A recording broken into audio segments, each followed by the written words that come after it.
आगे भी मैं नॉर्मल रफ्तार से कार चलाता रहा।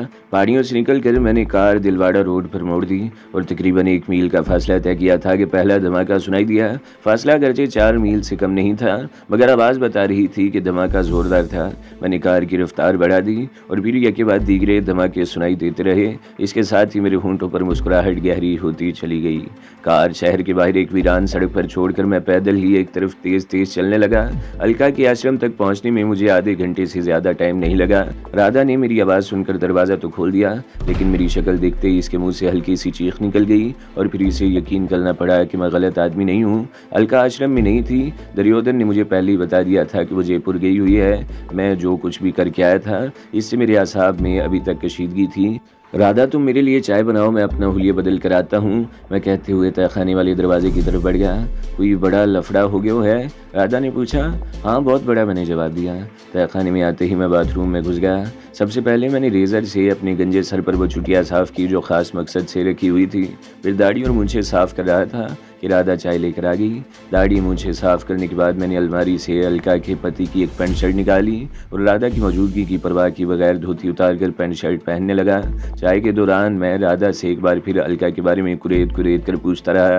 राधा बातें करते हुए मेरे साथ जुड़कर बैठी हुई थी और मेरे ऊपर गिरी जा रही थी। मुझे इसकी नीयत साफ तौर पर दिखाई दे रही थी और फिर मैंने भी इसे मायूस नहीं किया। वो रात ना राधा सोई थी ना मैं। सुबह 6 बजे के करीब राधा फिर चाय बना कर ले आई। चाय पीते हुए हम एक बार फिर अलका के बारे में बातें करने लगे। मैं बार बार कह रही हूँ कि वो जहरीली नागिन है। राधा कह रही थी इसके पति को नागराज नहीं बल्कि खुद अलका ने कत्ल किया था। क्या? मैं उछल पड़ा। मैं भुलाई नहीं भूलती हूँ बाबू, राधा ने जवाब दिया। तुम इसकी असलियत जान लोगे तो तुम्हें अंदाज़ा हो जाएगा कि वो कितनी जहरीली है। 1 मिनट में तुम्हें सबूत दे सकती हूँ, मेरे साथ आओ। मैं राधा के साथ अपने कमरे से निकलकर दूसरे कमरे में आ गया, जिस पर हमेशा ताला लगा रहता था।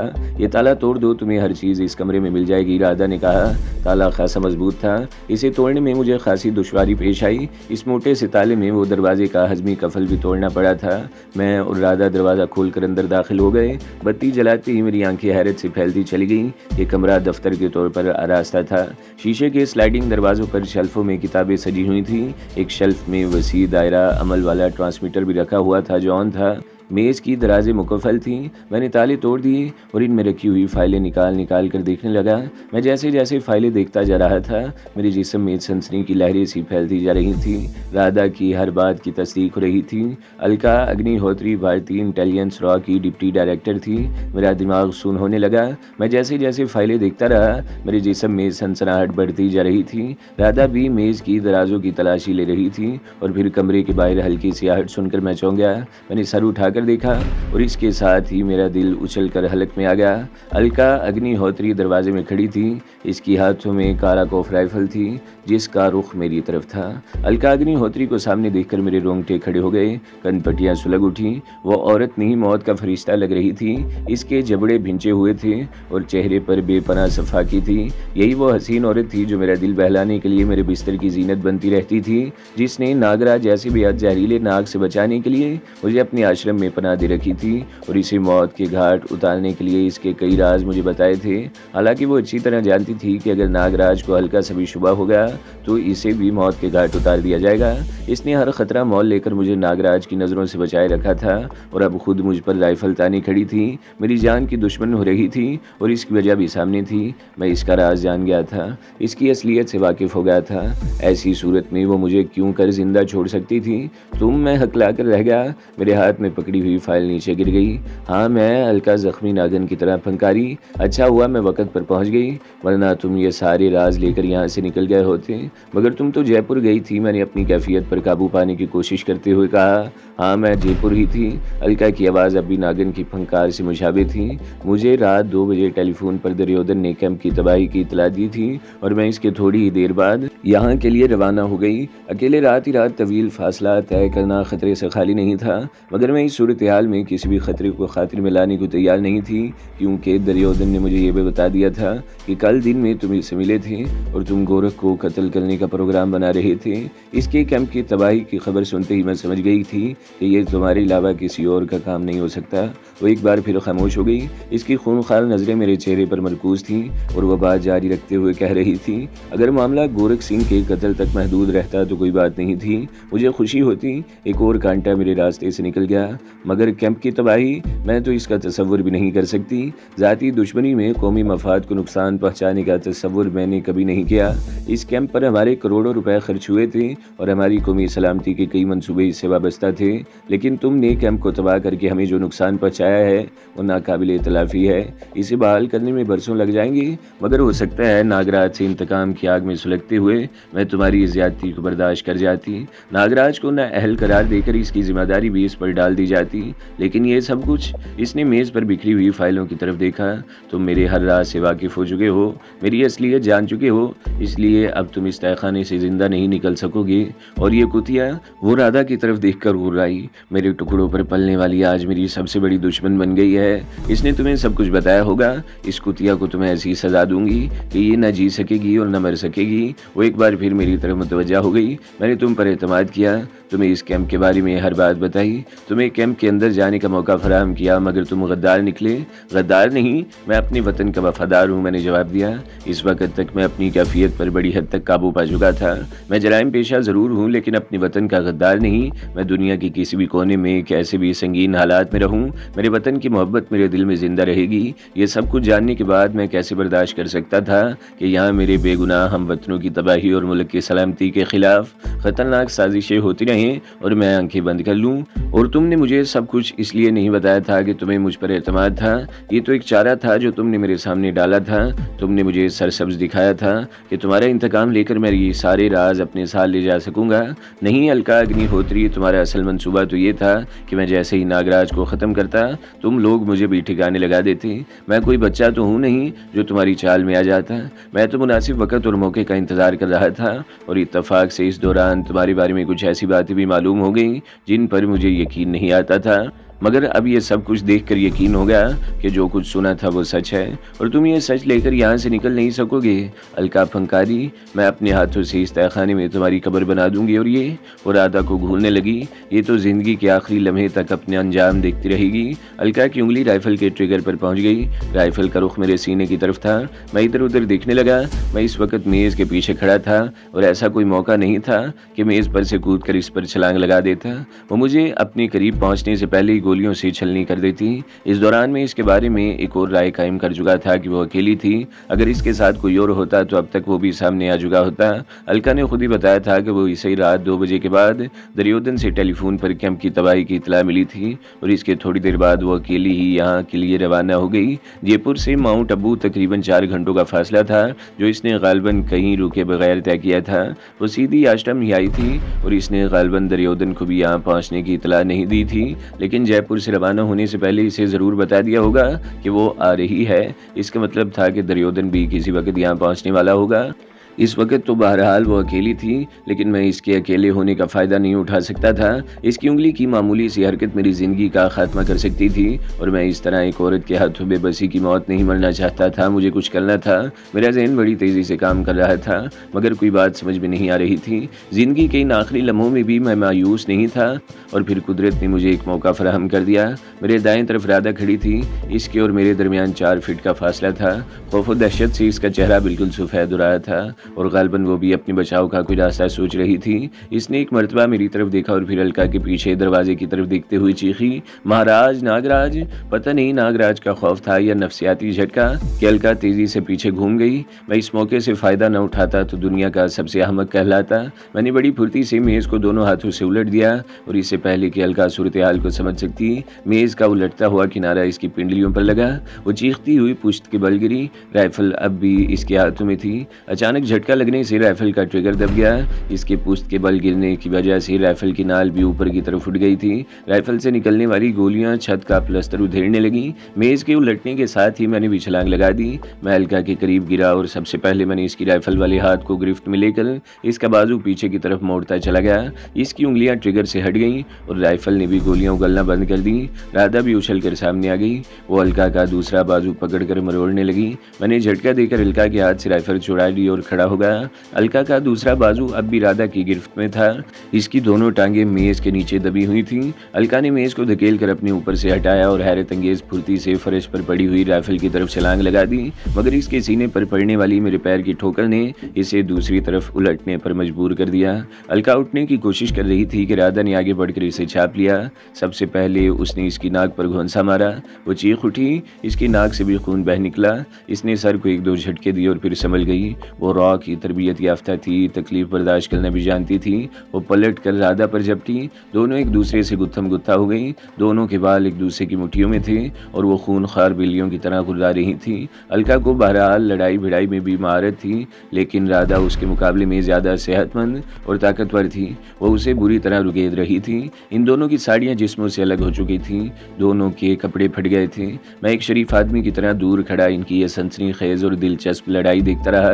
एक बात मैंने खास तौर पर नोट की थी कि राधा गुर्राते हुए ऐसी ऐसी गालियाँ बक रही थी जो मेरे ख्याल में मर्दों की जुबान पर भी नहीं आती थी। ये लड़ाई खासी दिलचस्प थी और इसे देखकर देर तक महसूस हुआ जा सकता था, लेकिन मेरे पास ज़्यादा वक्त नहीं था। यह अंदेशा बहरहाल था कि दुर्योधन यहाँ न पहुँच जाए। राधा ने अलका को दीवार से पटक दिया। अलका का सर दीवार के साथ टकराया तो वो चीख उठी। राधा आगे बढ़ी तो मैंने इसे रोक दिया। बस राधा, बहुत हो चुका, मैंने कहा। हमें ज़्यादा देर यहाँ नहीं रुकना चाहिए। अगर कोई आ गया तो लेने के देने पड़ जाएंगे। रुकते रुकते भी राधा ने इसके सीने पर एक जोरदार ठोकर मार दी। अलका एक बार फिर बिलबिला उठी। मार दो, ख़त्म कर दो इसे, राधा चीखी। अगर ये बच गई तो हमें दुनिया के किसी कोने में पनाह नहीं मिलेगी। और फिर अचानक ही इसने झपटा मारकर मेरे हाथ से राइफल छीन ली, इससे पहले कि मैं कुछ समझ सकता। राधा ने अलका के सामने खड़े होकर ट्रिगर दबा दिया। तहखाना तड़तड़ाहट की आवाज़ से गूंज उठा। कई गोलियां अलका के जिस्म में पेवस्त हो गईं और खून की कई धारें बह निकली। राधा ने राइफल मेरी तरफ उछाल दी, जिसे मैंने एक हाथ से कैच कर लिया। राधा तेजी से बेडरूम में घुस गई। मैं अलका के दफ्तर वाली कमरे में आ गया और ज़मीन पर बिखरी हुई फाइलों में वो फाइल तलाश करने लगा जिसमें पाकिस्तान में रॉ के एजेंटों के नाम और पते मौजूद थे। फाइल तलाश करके मैंने कमीज के अंदर पैंट में अड़स ली और बेडरूम में आ गया। राधा बाथरूम से निकल गई। इसके नाक से खून बहना रुक गया था। मुंह हाथ धोकर इसने बाल भी दुरुस्त कर लिए थे। इसने अलका की अलमारी खोलकर अलका की एक साड़ी और ब्लाउज निकाला और मेरी मौजूदगी की परवाह के बगैर पहनने लगी। ये इसे तंग थे। इसके पहनने से इसका सीना कुछ और नुमाया हो गया था। फिर वो साड़ी लपेटने लगी। मैं अपनी जगह पर खड़ा इसकी तरफ देखता रहा। साड़ी पहनकर अलका ने मेरी तरफ मुस्कुरा कर देखा और फिर ड्रेसिंग टेबल से काजल की डिबिया उठाकर छोटी उंगली से मेरी भुओं पर काजल लगा दिया। मैंने आईने में देखा तो मुंडी हुई भुओं का मसला तो हल हो गया था, लेकिन गंजा सर देखकर मुझे अचानक ही कुछ याद आ गया। मैंने अलका के पति श्याम लाल के कपड़ों वाली अलमारी खोल ली। इसमें 2-3 मुख्तलिफ रंगों की गोल्फ कैप रखी हुई थी। मैंने ब्राउन रंग की एक कैप उठाकर सर पर जमा ली और राधा की तरफ देखकर आंख मार दी। राधा भी मुस्कुरा दी। हम बहुत मोहतात अंदाज में तहखाने से बाहर आए थे। मैंने इत्मीनान का सांस लिया। इस वक्त सूरज निकल आया था। वो नरम रूह पहली धूप फैल रही थी। हम दोनों गेट की तरफ लपके। राधा ने छोटा दरवाज़ा खोलकर बाहर झांका और मुझे इशारा कर दिया। अलका की लैंड क्रूज़र बाहर खड़ी थी। इसका ड्राइविंग साइड वाला दरवाज़ा भी खुला हुआ था। इससे अंदाज़ा लगाया जा सकता था कि अलका बड़ी उजलत में अंदर गई थी। गाड़ी में चाबी भी मौजूद थी।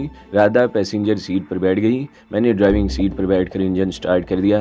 अगरचे अभी सुबह ही का वक्त था, मगर रात को पहाड़ियों में वाकई कैंप में होने वाले धमाकों से बड़ी अफरा तफरी नजर आ रही थी। कई लोग मोटरसाइकिलों और गाड़ियों पर दिलवाड़ा रोड की तरफ जा रहे थे। लोग गालबन ये मालूम करना चाहते थे कि पहाड़ियों में धमाके कहाँ और क्यों हुए हैं। पुलिस भी बड़ी सरगर्म नजर आ रही थी। नागराज के आदमी भी इधर उधर भागे फिर रहे थे। मैं गाड़ियों को मुख्तलिफ सड़कों पर आता देख रहा था। कहाँ जा रहे हो? राधा ने पूछा। किसी महफूज जगह पर, मैंने जवाब दिया। और जाहिर है मेरे पास अचाल छुआर मंदिर वाले बंगले के सिवा और कोई जगह नहीं थी। गाड़ी को आगे बाएं तरफ मोड़ लो। राधा ने कहा, मेरे पास भी एक महफूज जगह है, हम चंद रोज़ वहाँ आराम से रह सकते हैं। मैंने फैसला करने में ज़्यादा देर नहीं लगाई और गाड़ी इस तरफ मोड़ दी जिस तरफ राधा ने इशारा किया था। अभी गालबन 7 ही बजे थे। इक्का दुक्का दुकानें ही खुली थी। राधा ने एक जगह गाड़ी रुकवा ली, हम दोनों नीचे उतर आए। ये पेट्रोल पंप के इलाके में शॉपिंग एरिया था। हम एक तंग सी गली में से होते हुए दूसरी तरफ निकल आए। एक हलवाई की दुकान पर पूरियां तली जा रही थी। राधा ने पूरियां और आलू की भाजी खरीदी और हम एक और गली में दाखिल हो गए। मेरा ख्याल था हमें ज़्यादा दूर नहीं जाना पड़ेगा, लेकिन हम पैदल चलते हुए इस इलाके से तकरीबन 2 मील दूर निकल आए। अलका की गाड़ी वहीं छोड़ दी गई थी जहाँ हम उतरे थे। अलबत्ता काराकोफ राइफल मैंने उठा ली थी, जिसे राधा ने अपनी साड़ी के नीचे छुपा लिया था। इस इलाके में आबादी बहुत कम थी। सड़क के दोनों तरफ छोटे छोटे टीले थे। खूबसूरत कॉटेज नुमा मकान थे जो एक दूसरे से फासले पर थे। राधा एक कॉटेज के सामने रुक गई। चारों तरफ बाउंड्री वॉल थी और गेट पर ताला लगा हुआ था। राधा ने पूरियों वाली थैली मुझे थमा दी और साड़ी के बल से चाबियों का गुच्छा निकाल कर ताला खोलने लगी। आश्रम से अगरचे हम उजलत में भागे थे, मगर राधा ने चाबियां ले ली थी। मगर राधा ने ऐसी बातों का ख्याल रखा था। इस कॉटेज की चाबियों के अलावा इसने अच्छी खासी रकम भी साल ले ली थी।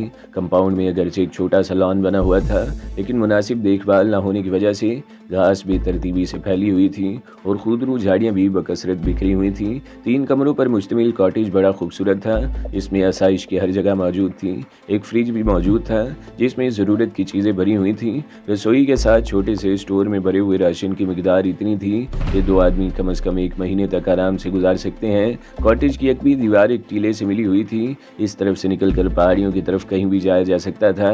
मैंने घूम फिर कर कॉटेज का अच्छी तरह जायजा ले लिया। यह जगह हर लिहाज से महफूज थी।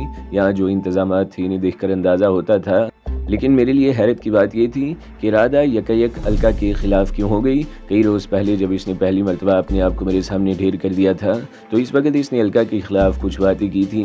इस वक्त मैं यही समझा था कि ऐसी बातें वो रुकावट की वजह से कर रही है। वो मेरे और अलका के ताल्लुकात से वाकिफ़ हो चुकी थी और वो भी चाहती थी कि मैं इस पर ज़्यादा तवज्जो दूँ, इसीलिए इसने अलका के खिलाफ बातें की थी। लेकिन कल रात जो कुछ भी हुआ था वो मेरे लिए हैरत अंगेज़ था।